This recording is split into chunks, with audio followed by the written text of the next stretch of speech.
तसव्वुर करें एक ऐसे वक्त का जब तारीख़ इस्लाम की बुनियादें लरज़ उठीं, एक ऐसा लम्हा जब वो तलवारें जिन्होंने बड़ी बड़ी सल्तनतों का गुरूर खाक में मिला दिया था, गम और मायूसी से ज़मीन पर गिर गईं। मदीना रो रहा था। अरब के बिखरे हुए कबाइल बगावत पर उतर आए थे। झूठे नबियों ने सर उठाना शुरू कर दिया था। ये वो दिन था जब मुसलमानों पर अब तक की सबसे बड़ी क़यामत टूटी थी। अल्लाह के आखिरी नबी मोहम्मद मुस्तफ़ा सल्लल्लाहु अलैहि वसल्लम इस दुनिया से पर्दा फरमा चुके थे। इस्लाम अपने सबसे बड़े और नाजुक तरीन इम्तिहान से गुजर रहा था। ऐसा लग रहा था जैसे सब कुछ खत्म हो जाएगा। पूरी उम्मत मुस्लिमा बिखरने के दहाने पर खड़ी थी। इस तूफान के सामने कौन खड़ा होगा? इस बिखरती हुई दुनिया को कौन जोड़ेगा? ये कहानी है उस अजीम इंसान की जिसका ईमान पहाड़ों से ज्यादा भारी था। वो पहला खलीफा, वो मर्द आहन जिसकी एक ललकार ने तारीख का धारा बदल दिया। ये कहानी है इस्लाम के सबसे अजीम मुहाफिज की, हजरत अबू बकर सिद्दीक रजी अल्लाह अन्हु की। तारीख उन्हें अब्दुल्ला बिन अबी कहाफा के नाम से जानती है, लेकिन दुनिया उन्हें अबू बकर और आसमान वाले उन्हें सिद्दीक कहते हैं।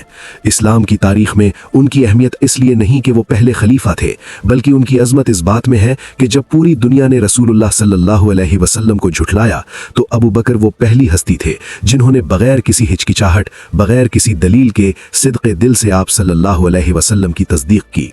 वो मक्का के एक इंतहाई मुअज़्ज़िज़, मुतमव्विल और दाना ताजिर थे, लेकिन जब इस्लाम की किरण फूटी तो उन्होंने अपनी तमाम दौलत, अपना वक़ार, अपना ख़ानदान और अपनी जान सब कुछ इस्लाम पर निछावर कर दिया। ये डॉक्यूमेंट्री फिल्म उस अजीम खलीफा की ज़िंदगी के उन पोशीदा और फैसलाकुन लम्हात पर रोशनी डालेगी जिन्होंने आज के इस्लाम की बुनियादों को महफूज किया। हिजरत की रात, तारीख़ इंसानी का सबसे खतरनाक सफ़र। रसूलुल्लाह और हज़रत अबू बकर रज़ी अल्लाह अन्हु गारे सौर में पनाह लिए हुए हैं। मक्का के खूनख्वार कातिल गार के बिल्कुल दहाने पर खड़े हैं। उनके कदमों की आहट गार के अंदर गूंज रही है। अबू बकर सिद्दीक की आंखों में आंसू हैं। ये आंसू अपनी जान के डर से नहीं, बल्कि इस खौफ से हैं कि कहीं अल्लाह के हबीब सल्लल्लाहु अलैहि वसल्लम को कोई नुकसान न पहुंच जाए। अगर आज मोहम्मद सल्लल्लाहु अलैहि वसल्लम को कुछ हो गया तो क़यामत तक दुनिया हिदायत से महरूम हो जाएगी। वो रसूलुल्लाह के कदमों में बैठे हैं और खौफजदा होकर कहते हैं, या रसूलल्लाह, अगर उनमें से किसी ने अपने कदमों की तरफ देखा तो वो हमें देख लेगा। इस शदीद तरीन खौफ और दबाव के लम्हे में कायनात के सबसे सच्चे नबी सल्लल्लाहु अलैहि वसल्लम मुस्कुराते हैं और वो तारीखी जुमला अदा करते हैं जिसने अबू बकर के दिल को हमेशा के लिए सुकून बख्श दिया। ला तहज़न इन्नल्लाह माअना, ए अबू बकर गम न कर, बेशक अल्लाह हमारे साथ है। इसी गार में तारीख ने इश्क व वफा का वो मंजर भी देखा जब एक जहरीले सांप ने हजरत अबू बकर को डसा, लेकिन इस डर से कि कहीं नबी करीम सल्लल्लाहु अलैहि वसल्लम की नींद न टूट जाए उन्होंने उफ तक न की। जहर के दर्द से आंसू निकलकर रसूलुल्लाह सल्लल्लाहु अलैहि वसल्लम के चेहरा मुबारक पर गिरे।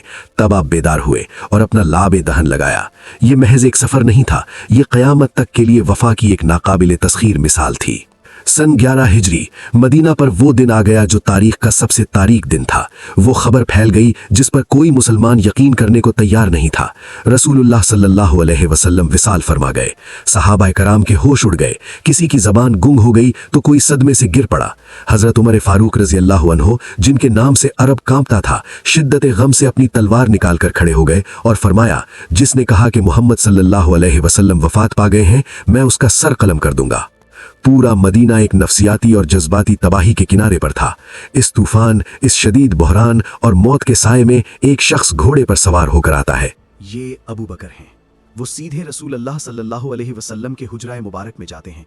आप सल्लल्लाहु अलैहि वसल्लम के चेहरा अनवर से कपड़ा हटाते हैं, रोते हैं, पेशानी पर बोसा देते हैं और कहते हैं, मेरे माँ बाप आप पर फिदा, आप जिंदगी में भी पाकीज़ा थे और मौत के बाद भी। फिर वो बाहर आते हैं, हजरत उमर को खामोश करवाते हैं और मिंबर पर खड़े होकर वो तारीखी खुतबा देते हैं जिसने डोलती हुई उम्मत को एक लम्हे में संभाल लिया।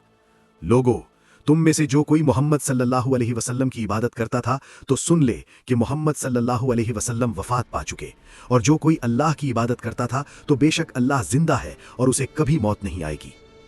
इस एक जुमले ने मुसलमानों को दोबारा हकीकत की जमीन पर ला खड़ा किया। अबू बकर ने साबित कर दिया कि वो सिर्फ एक दोस्त नहीं बल्कि उम्मत के सबसे बड़े लंगर यानी एंकर हैं। लेकिन असल इम्तिहान अभी बाकी था। रसूलुल्लाह सल्लल्लाहु अलैहि वसल्लम के विसाल की खबर सुनते ही पूरा अरब बगावत की आग में जल उठा। कई कबाइल ने ज़कात देने से इनकार कर दिया। मुसैलमा कज़्ज़ाब, तुलैहा और असवद अंसी जैसे झूठे नबियों ने अपनी फौजें खड़ी कर लीं। इस्लाम का दारुल खिलाफा मदीना चारों तरफ से दुश्मनों के घेरे में आ गया। ये वो वक्त था जब बड़े बड़े बहादुर सहाबा भी दिफाई हिकमत अमली अपनाने के हक में थे। यहाँ तक कि हजरत उमर रजी अल्लाह अन्हु ने भी मशवरा दिया कि फिलहाल ज़कात न देने वालों से जंग न की जाए, हालात बहुत नाजुक हैं। लेकिन इस नाजुक तरीन लम्हे में नर्म दिल और आंसू बहाने वाले अबू बकर का एक नया रूप दुनिया के सामने आया, एक ऐसा आहनी इरादा जिसने पहाड़ों को भी हिला दिया। उन्होंने गुस्से और जलाल से भरपूर आवाज में फरमाया, खुदा की कसम, अगर ये लोग ज़कात में एक रस्सी भी या बकरी का बच्चा भी देने से इनकार करेंगे जो वो रसूल अल्लाह सल्लल्लाहु अलैहि वसल्लम को दिया करते थे, तो मैं उनसे जंग करूंगा। क्या दीन में कमी की जाएगी जबकि मैं अभी जिंदा हूं? ये अबू बकर की स्ट्रेटेजिक और रूहानी बसीरत का क्लाइमैक्स था। उन्होंने एक साथ 11 मुख्तलिफ लश्कर तैयार किए और पूरे अरब में भेज दिए। इन हुरूब रद्दा में मुसलमानों ने खालिद बिन वलीद की क़ियादत में झूठे नबियों को कुचल कर रख दिया और सिर्फ एक साल के अंदर पूरे अरब को दोबारा इस्लाम के परचम तले मुत्तहिद कर दिया। जंगे यमामा में मुसैलिमा कज़्ज़ाब के खिलाफ लड़ते हुए कुरान के सैकड़ों हुफ्फाज सहाबा शहीद हो गए। हजरत उमर को यह फिक्र लाहक हुई कि अगर हुफ्फाज इसी तरह शहीद होते रहे तो कुरान का बहुत सा हिस्सा हमारे सीनों से चला जाएगा। उन्होंने हजरत अबू बकर को मशवरा दिया कि कुरान को एक किताबी शक्ल में जमा किया जाए। पहले तो अबू बकर झिझके कि मैं वो काम कैसे करूं जो अल्लाह के रसूल ने नहीं किया, लेकिन जब अल्लाह ने उनका सीना इस हक के लिए खोल दिया तो उन्होंने ज़ैद बिन साबित रजी अल्लाह अन्हु की ड्यूटी लगाई। अबू बकर सिद्दीक का ये वो अजीम कारनामा है जिसका एहसान क़यामत तक आने वाले हर मुसलमान पर रहेगा। आज जो कुरान हमारे घरों में मौजूद है, ये हजरत अबू बकर की दूर अंदेशी का नतीजा है। सिर्फ यही नहीं, उन्होंने अपने मुख्तसर दौरे खिलाफत में बैक वक्त उस वक्त की 2 सुपर पावर्स रोमन एम्पायर कैसर और पर्शियन एम्पायर किसरा के खिलाफ भी लश्कर रवाना किए और इस्लाम की फतूहात का वो दरवाज़ा खोला जो फिर कभी बंद ना हो सका। वो इंसान जिसने अपने दौरे खिलाफत में दुनिया की 2 अजीम तरीन सल्तनतों को घुटने टेकने पर मजबूर कर दिया, जिसके इशारे पर लाखों की फौज हरकत करती थी। जब उसकी जिंदगी का आखिरी वक्त आया तो उसके पास क्या था? एक पुराना और कच्चा मकान, कोई जाती जायदाद नहीं, कोई शाही खजाना नहीं। 22 जमाद सानी 13 हिजरी बिस्तरे मर्ग पर लेटे हुए इस अजीम हुक्मरान ने अपनी बेटी हजरत आयशा रजी अल्लाह अन्हा को बुलाया और वसीयत की कि मेरे इन पुराने कपड़ों को धोकर इन्हीं का कफन बना देना, क्योंकि नए कपड़ों पर जिंदों का हक ज्यादा है बनिस्बत मुर्दों के। और फिर फरमाया कि खिलाफत के दौरान मुझे जो तनख्वाह दी गई थी, मेरी जमीन बेचकर वो सारी रकम बैतुल माल को वापस कर दी जाए। ऐसी ईमानदारी, ऐसा तकवा और ऐसी सादगी इंसानी तारीख ने फिर कभी नहीं देखी। वो अबू बकर जो जिंदगी भर रसूल अल्लाह सल्लल्लाहु अलैहि वसल्लम के कदमों में रहे, मौत के बाद भी उनके पहलू में दफन हुए। हजरत अबू बकर सिद्दीक रजी अल्लाह अन्हु का दौरे खिलाफत सिर्फ 2 साल और 3 महीने पर मुहीत था, लेकिन इन 2 सालों में उन्होंने वो कर दिखाया जो सदियां नहीं कर सकती। उनकी जिंदगी हमें सिखाती है कि बहरान कितना ही बड़ा क्यों ना हो, हालात कितने ही तारीक क्यों ना हो, अगर अल्लाह पर यकीन पुख्ता हो और इरादे में सदाकत हो तो अकेला इंसान भी तूफानों का रुख मोड़ सकता है। आज के इस दौर में जब हम अपनी इनफरादी या इज्तिमाई जिंदगी में मायूसी और चैलेंजेस का शिकार होते हैं, हमें इसी सिद्दीकी किरदार की ज़रूरत है। हक पर डट जाना, इस्तिकामत दिखाना और अल्लाह की ज़ात पर गैर मुतज़लज़िल यकीन रखना। आइए आज अहद करें कि हम अपनी ज़िंदगियों में हज़रत अबू बकर सिद्दीक रज़ी अल्लाह अन्हु की सदाकत, वफ़ा और अल्लाह की राह में कुर्बानी देने के इस अजीम जज्बे को ज़िंदा करें।